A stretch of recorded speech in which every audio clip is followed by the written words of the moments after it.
What's up, guys? Welcome back to LEGO MOC Studios. In this video, I'm going to be showing you how to improve your MOC bases, which is like dioramas, plates, freeform. I'm going to be showing you all that kind of stuff and probably more.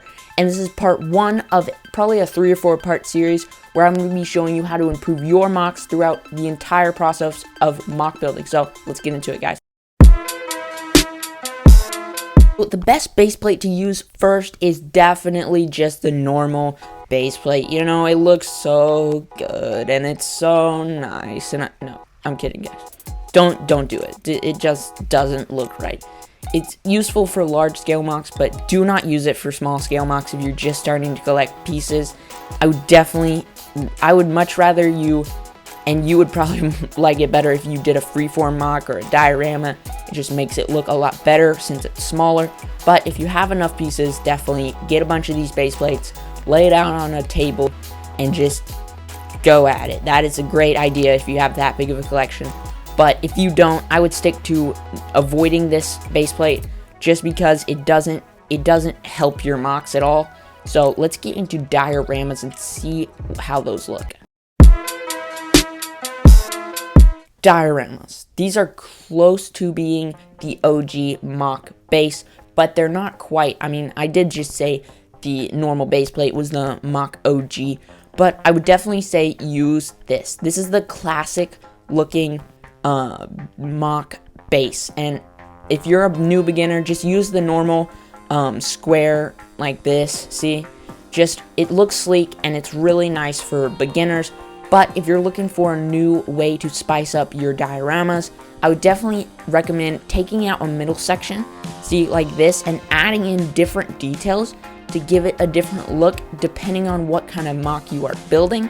Like if it's a techno MOC, I would add some maybe lights and stuff, some trans pieces to make it look really still sleek but look professional also, just to give it a little bit extra detail that's not actually on the build itself that you still wanted to use. If you're doing like an oriental or that kind of thing, I would definitely recommend doing a really cool design like this, where I just took some brownish colors and put them on, and it looks really good. Some nougat.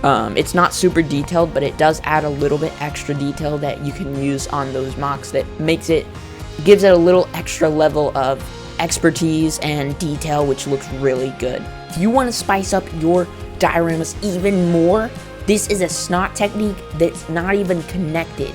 These are only connected by one stud on the sides, and each side is not even connected to each other. You just sit stuff on, and I'll show you a rock work technique to put on this base just to make it look so professional. Freeform MOC technique that you definitely should use. This is using snot bricks, preferably the 1x1 snot bricks and 1x4 snot bricks. They work the best for this kind of thing. And then you put 2 plates underneath it in the shape that you want the MOC. Put the snot bricks around the edges and just give it an extra touch, and it looks really, really good. You can see this base that I built, and it's just showing you how you put the bricks, and you can leave gaps if you want to. I sometimes patternize mine depending on the size of the build, but sometimes I just use it, I just randomly throw in bricks and fill it in. Sometimes I fill it in completely if it's a small enough MOC, but usually I try to conserve on filler bricks since I seem to run out a lot. So you can see the snot bricks are around the edges, and then you can just go ahead and put in some rock work. And this is an example of what this will look like when you're done. Depending on your skill, it varies, and it took a lot of practice for me to get this down. Final technique for doing rock work freeform is doing no connection, almost like onion rings, and you stack them on top of each other. I used this technique in a recent video and it turned out really good. So this is what it looks like when you do this technique, and you can see it's just rock work stacked up on top of each other, like just little sections, and they're not connected. It's just 2 circles, and then you stack them on top of each other, make some more, and it slowly gets smaller. You can make a huge spire like this, but I recommend, if you don't have enough pieces, just cutting it off like I did. I ran out of those kind of slopes, so I had to resort to using different pieces.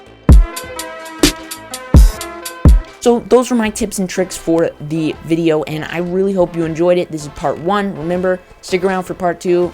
Subscribe for part 2 of this so you can not miss out on the next tips and tricks video I have for mock building.